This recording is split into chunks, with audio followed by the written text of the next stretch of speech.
Hello everybody, this is Fun Police, and today we are back with another fire and maneuver guide. This time we're taking a look at the nation of Austria, or more specifically, the Austrian Empire. The Austrians are a very interesting faction, as they are actually very well-rounded. In fact, I would say they are probably the most flexible and well-rounded nation in the entire game. They're able to specialize into pretty much any niche you could get, whether that is range combat, melee drill, heavy artillery usage, cavalry usage. They kind of have a bit of everything. However, that is compensated by the fact that they are very pulled in multiple directions. They can go into a certain strategy very hard, but it will leave them lacking in other ways, and they're not able to afford every single strategy at once. Essentially, you take from one to give to another, and this can make the Austrians very reliant on a sort of combined arms strategy, utilizing different sets of units in order to maximize their value, as otherwise you can find yourself being unable to contend with an enemy and stuck trying to do something that is just not very effective against whoever you're facing. Before we get into the unit breakdown, make sure to like and subscribe, as there's still several nation guides that are coming out. We have 3 remaining after Austria, and we have also already done pretty much over half the nations in the game already. So make sure to check those out and see how you might want to play those. But regardless, let's go ahead and jump into the early period where we'll talk about the units and then some compositions. Within the early period, the Austrian Empire is notable for being one of the higher quality nations. The most notable thing is that it has an unlimited amount of rifles. As long as you have the money for them, all of your infantry units are able to run around with rifles.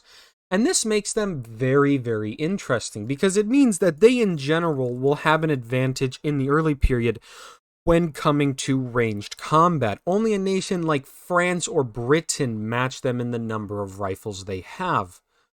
However, that is not everything the Austrians can do, so let's talk about the different units and see what they are all about. Starting off, we have the German line infantry. A vanilla line infantry. There's nothing wrong with these guys. Cost effective, good amount of health and cohesion. With a rifle, they can provide good coverage and generally just be a cost effective unit. A good building block if you're ever unsure of what to get.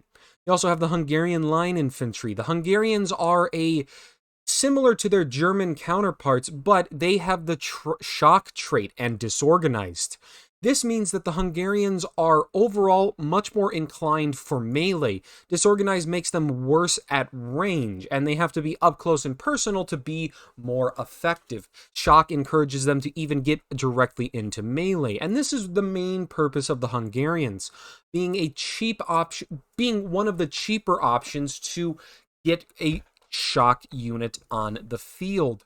They're durable enough that they can hold their own in combat, but their shock gives them a lot of oomph and can make them good line breakers. Then you have the Saxon line infantry, a unit that is uniquely available in the early period.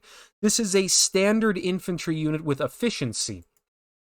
The Saxon is a powerful infantry unit, costing more than the standard German line infantry, but at the same time, it is overall a very powerful unit. Efficiency is just a really, really strong trait, and with its excellent health and cohesion, it can be a very strong unit. If you're willing to spend that money and you're only getting, say, 2 German line, strongly consider going for Saxon line. They're a very big upgrade for only a little more points. Then you also have the Bavarian line infantry, a 6 health 3 cohesion melee drill infantry. These guys are essentially the alternative to the Hungarians, acting as a different type of melee unit. Without any negative traits, these units are actually better at fighting at range, and that also is combined with their lower cost and their melee drill being much better at a defensive nature. They can essentially act as a different version of the German line infantry, sitting as sort of a middle ground between the very melee-focused Hungarians and the range-focused German lines. They can be a very solid option as long as you carefully manage their lower cohesion. Then we have the Grenzers. The Grenzers are a light infantry, and they are a pretty powerful light infantry at that. 6 health, 4 cohesion is a very big stat line for a light infantry. Combine that with skirmishing, and these guys can be very, very durable. They are one of the most durable skirmishing squads in the entire game. And especially because they are an infantry, they can be equipped with rifles, giving them a lot of coverage and being generally good at protecting flanks or providing great fire at will coverage. They're very, very solid, although they do cost a fair bit, and you will be spending a decent amount of money to bring them. You also have the Feldjägers, another light infantry. Unlike the Grenzers, these are rugged versions, but they have far weaker stats. These guys are your cheap option to get into rugged terrain with. They can be very effective if placed into a forest, dealing overall effective damage by harassing an enemy while being more resilient to shots themselves. They definitely do need to rely on that rugged terrain, however, as otherwise they are kind of underwhelming in their uses. Then you have the Kaiserjäger. The Kaiserjägers are essentially a supercharged version of the Feldjägers. The Kaiserjägers have range drill and also have more health on top of everything the Feld have. They cost quite a bit more, and you are getting to some of the most expensive infantry available. But Kaiserjägers overall are very good, and in fact, they are very important to a lot of Austrian builds, as they're the only range drill infantry available to the Austrian Empire. This means you'll see them very commonly in builds because they give you some more ranged oomph and muscle behind your other units. The fact they can also fight in rugged terrain is a cherry on top, making them very good at using either flanking maneuvers or getting into forests and other rugged terrain and harassing the enemy from there. Then we move on to the Soul Heavy Infantry, the Hawk and Deutschmeisters. The Hawks are probably the single best melee infantry in the entire game. With the heavy infantry stat line of 6 health, 5 cohesion, alongside shock, melee drill, and efficiency, they are going to be very expensive, but you will find pretty much no unit that is better suited for getting into an enemy and dealing a ton of damage in a melee. They are extremely durable. They really can't be outlasted in a melee. And there's just honestly not a whole lot to say. If you need something to fight in a key city or on a key position, and melee is on the table, the Hawks are your go-to Terminators. They are extremely powerful. But again, they are very expensive. And with the lack of things like range drill, they're also not the greatest in terms of ranged combat. They do have efficiency to give them some utility, but they can cost quite a bit for just a melee unit. Moving on to cavalry, we start off with the Hussars. These are essentially vanilla Hussars, 3 movement, 3 cohesion, and 6 health, but they contain melee drill. This actually makes them quite useful. They are notably very durable light cavalry, being able to get into a melee without losing all of their cohesion and then dealing more damage. They're actually quite cost effective, and although you are paying more than, say, other Hussars, their performance generally makes up for it. They can be a very worthy inclusion if you don't go for the Bavarians. Then you have the Volunteer Uhlans, a sort of kamikaze unit. These are extremely cheap shock cavalry. With low cohesion, good health, but breakable and disorganized, these guys don't last long in any sort of combat. However, they are the cheapest option for shock, combined with their high mobility, and you're paying roughly 40 less points for shock. And even though this unit doesn't hold out, the Volunteer Uhlans can be a great way to bulk out your numbers or get additional shock in a build that maybe otherwise lacks it. They can be very, very effective, you just have to use them as sort of a one-use bomb. They go away after that first impact because they don't generally walk away from it.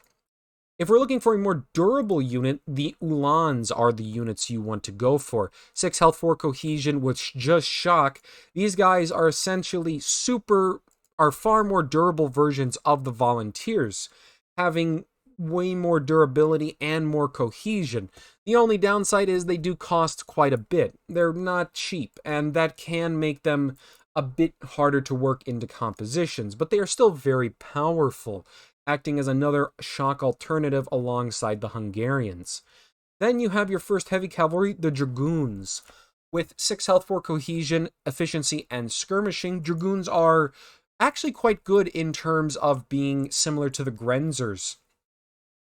Efficiency gives them added utility, and although they do not get rifles, they can be a more nimble enemy, and that can give them some strong uses in terms of flanking and other things. Then you also have the Cuirassiers, an early period only unit. This is simply a 6 health, 5 cohesion heavy cavalry with efficiency. There's not a whole lot to say, it's just essentially a big efficiency infantry. That's overall not a whole lot, that's about it. It's essentially a Dragoon that has 1 more cohesion but doesn't have skirmishing. If you're in the market for a more durable efficiency unit, the Cuirassiers can be interesting. But otherwise, you may be interested in the Dragoons a bit more. And then we get 3 artillery pieces. Now, this is a very small artillery tab, but do not let it fool you. It is incredibly powerful. Austrian artillery is one of the best in the entire game.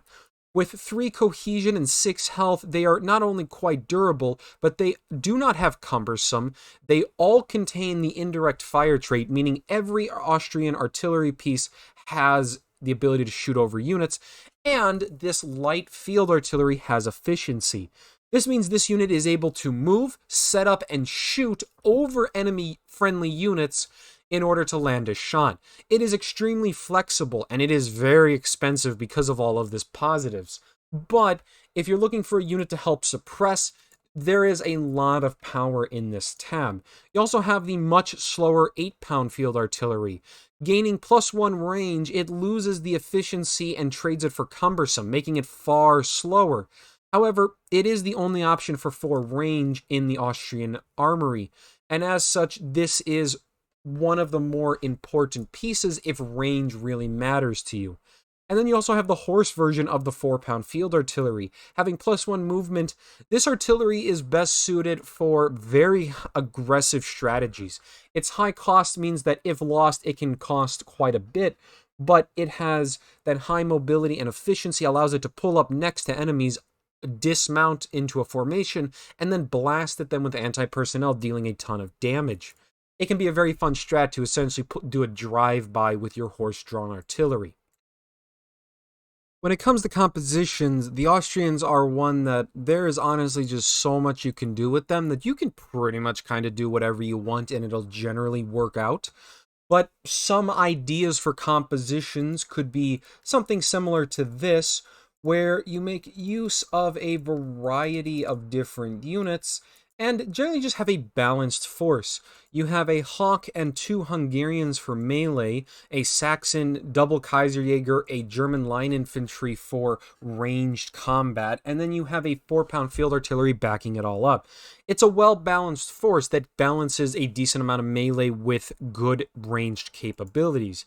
But you can very easily edit this to go very hard in one direction or the other. Another example build could lean very heavily on melee, focusing almost exclusively on it in order to maximize the power that you get from it. Something like this could be an alternative, relying much heavier on the Hawks alongside things such as the Hungarians and Bavarians, giving all of your units some sort of melee perk, meaning any one of them can get into melee as they need to. You don't have a lot of ranged firepower, but everybody with rifles is still effective and can beat a lot of nations just on that alone if you use them well. But honestly, you can kind of build yourself in any way possible. The main thing is try to balance your range drill and your ranged units like your Kaiserjägers and your artillery alongside your melee units like the Hawks, Hungarians, or the various cavalry units. But now let's go ahead and jump over to the late period where we'll talk about what changes with Austria and how that affects their builds. In the late period, the Austrian-Hungarian Empire has undergone quite a numerous set of changes. The most notable being that it has a large amount of rifled breechloaders available to buy, a whopping 6 of them. It's not unlimited, it's like something like France, but it is the second most available in any nation. And because of that, and due to their high cost, generally that is enough to equip your entire army with rifled breechloaders if you so wish. However, you do also have a variety of new units.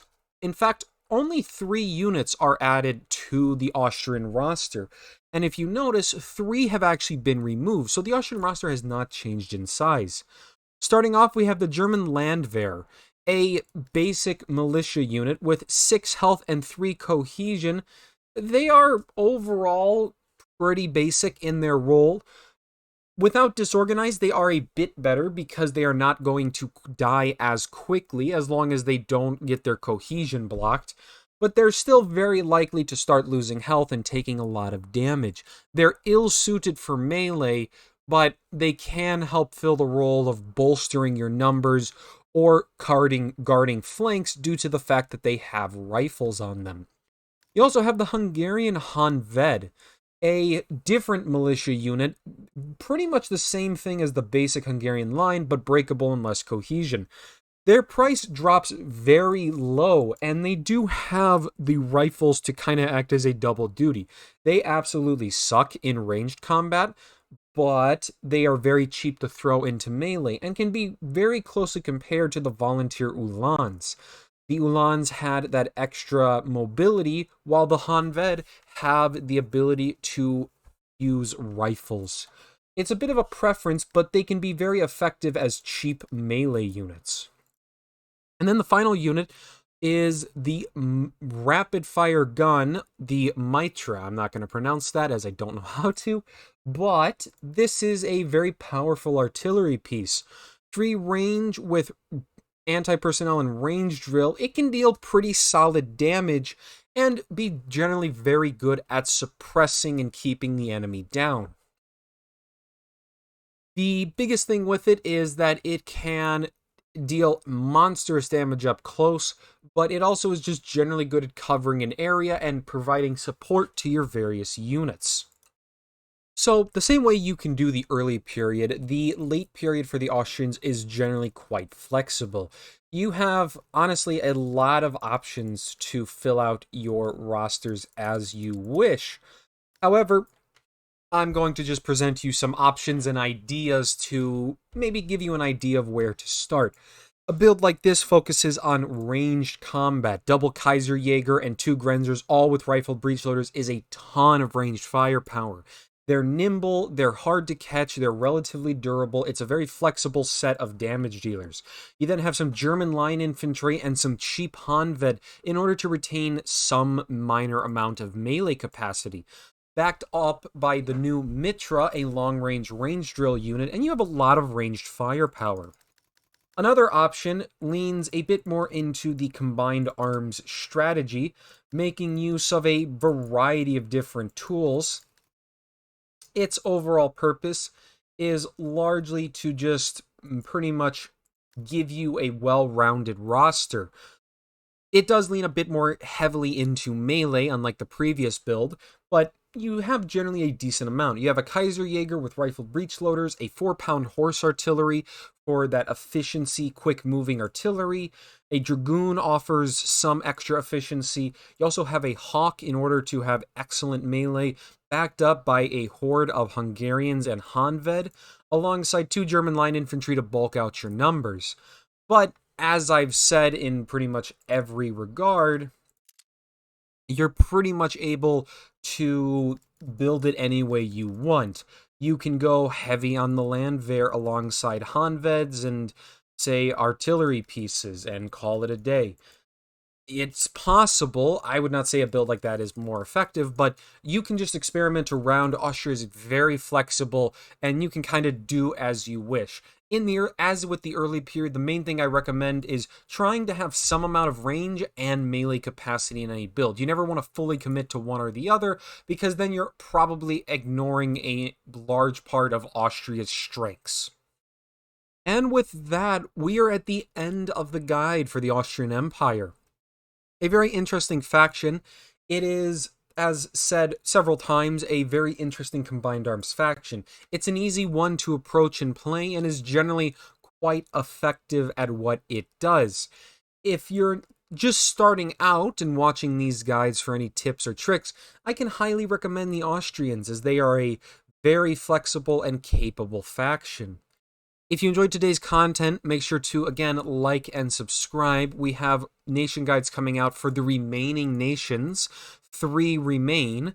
And I also have already done a variety of guides that you can find on the rest on my channel. Otherwise, thank you so much for watching this, as always, and I will see you all next time.